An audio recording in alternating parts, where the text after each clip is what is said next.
How dare you take in vain the Buddha's name and soil the pure virtue of Tathagata? Don't run away."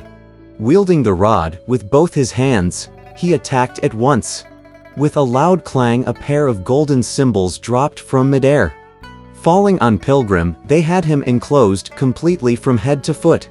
Ju 8 Rules and Sha Monk were so aghast that they reached for their rake and staff, but they were overwhelmed at once by those arhats, guardians, sage monks, and workers who surged forward to surround the three pilgrims. Tripitaka, too, was thus caught, and all three of them were then firmly bound by ropes. The one who appeared as the Buddhist patriarch sitting on the lotus throne, you see, was actually a monster king, and those arhats were all little fiends. After they put away their Buddha appearances, they revealed again their fiendish forms and hauled the elder and his two disciples to the rear so that they could be locked up. Pilgrim was to remain sealed in the golden symbols and never to be released. With the symbols placed on the jeweled platform, he was expected to be reduced to pus and blood in the period of 3 days and nights. Thereafter the other pilgrims were to be steamed in an iron cage and eaten. Truly, Green-Eyed Monkey knew the false from the real. Chan Mind bowed low on Gold Form's appeal. Yellow Dame paid homage like a blind mule. And Wood Mother conversed, too, like a fool. A fiend, growing strong, oppressed one's true self. The natural man duped by a wicked elf. Tao had little but the demon, big gain. A wrong turn to side door, their work was vain. At the time, the various fiends shut up the Tang monk and his two disciples in the rear, and there they tied the horse also. After they placed his cassock and his clerical cap inside the luggage wrap, they hid these also in a guarded place. We shall leave them for the moment. We tell you now about that pilgrim, who had been enclosed within the golden symbols. It was pitch black inside, and he became so exasperated that he perspired all over. He tried pushing left and shoving right, but he could not get out. Then he struck madly at the symbols with his iron rod, but he could not dent them even one whit. With no further alternative, he wanted to break the symbols by sheer brute force. Making a magic sign with his fingers, he at once grew to thousands of feet tall, but the symbols also grew with him. There was not even the slightest crack to let in a ray of light.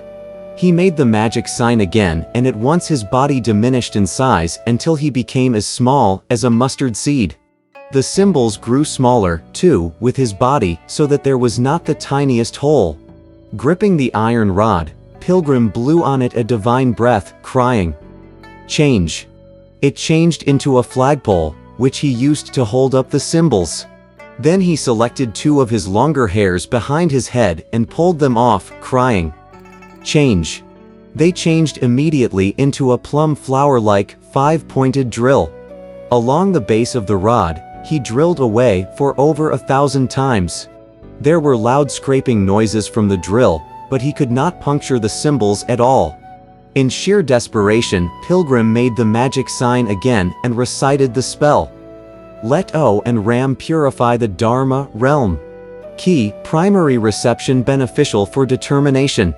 With this he summoned the Guardian of 5 Quarters, the 6 gods of light and the 6 gods of darkness, and the 18 guardians of monasteries, who gathered outside the golden symbols, saying, "Great sage, we were all giving protection to your master so that the demons could not harm him. Why did you summon us?" "That master of mine," said Pilgrim, "refused to listen to me. It's no big loss even if he were put to death.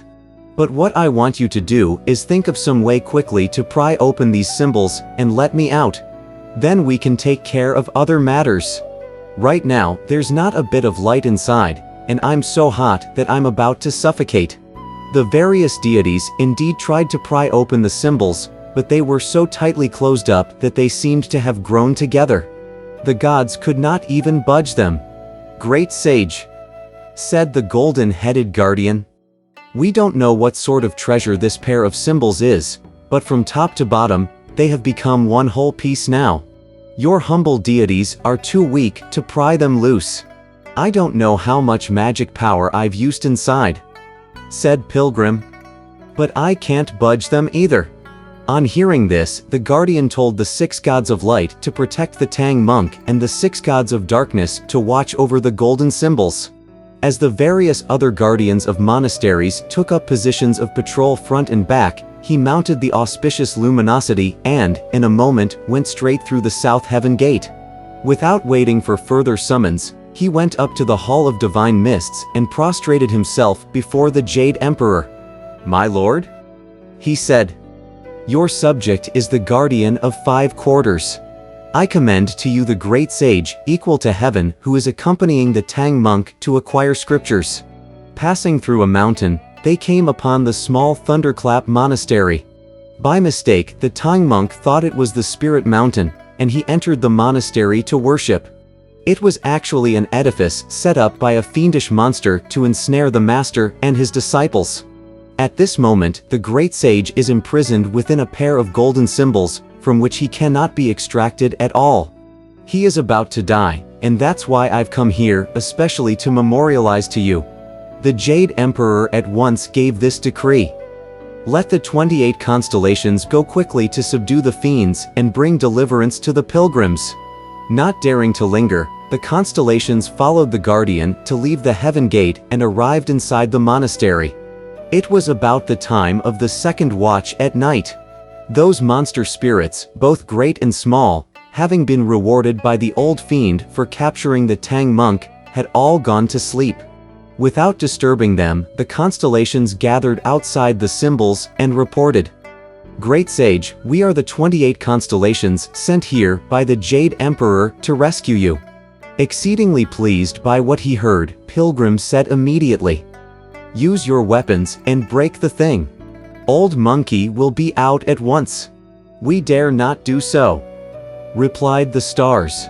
"This thing is of metallic substance.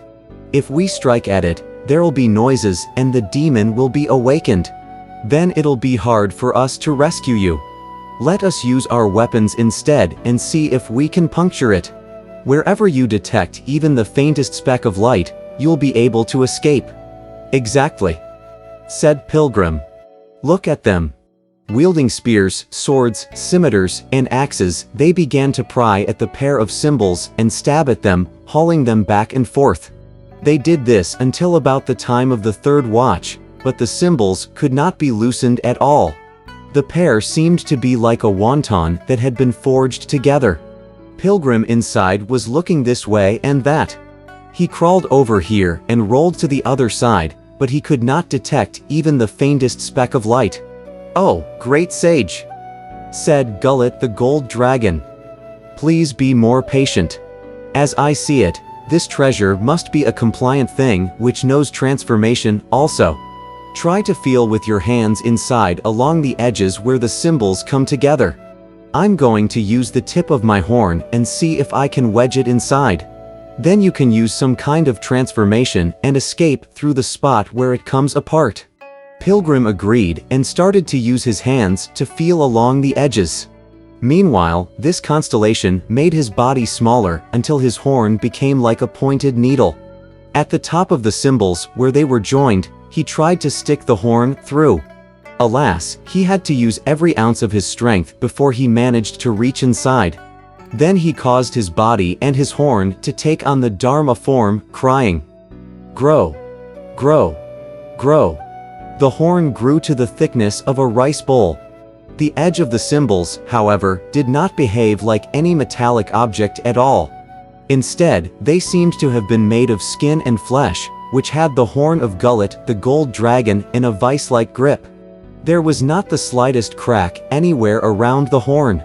When Pilgrim felt the horn with his hands, he said, "It's no use. There's no crack above or below. I have no choice. You must bear a little pain and take me out. Marvelous great sage." He changed the golden hooped rod into a steel drill and drilled a hole on the tip of the horn. Transforming his body into the size of a mustard seed, he stuck himself inside the hole and yelled, "Pull the horn out! Pull the horn out!" Again, the constellation exerted who knows how much strength before he yanked it out and fell exhausted to the ground. As soon as Pilgrim crawled out from the hole, he drilled in the tip of the constellation's horn and changed back into his true form. He whipped out the iron rod and slammed it down with a crash on the cymbals.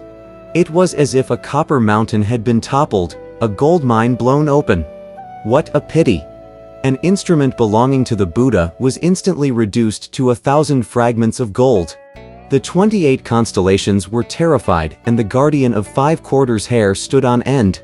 All those various fiends, old and young, were roused from their dreams, and even the old monster king was startled in his sleep. He scrambled up, and as he put on his clothes, he ordered a roll of drums to assemble the rest of the fiends and arm them. It was about dawn at this time when they rushed beneath the treasure throne. There they saw Pilgrim's son and the various constellations hovering over the pieces of the golden symbols. Paling with fright, the monster king gave this order. Little ones, shut the front door quickly and don't let anyone out. On hearing this, Pilgrim led the star spirits to mount the clouds and rose into the air. After the monster king had put away the gold fragments, he ordered his troops to line up in formation outside the monastery gate.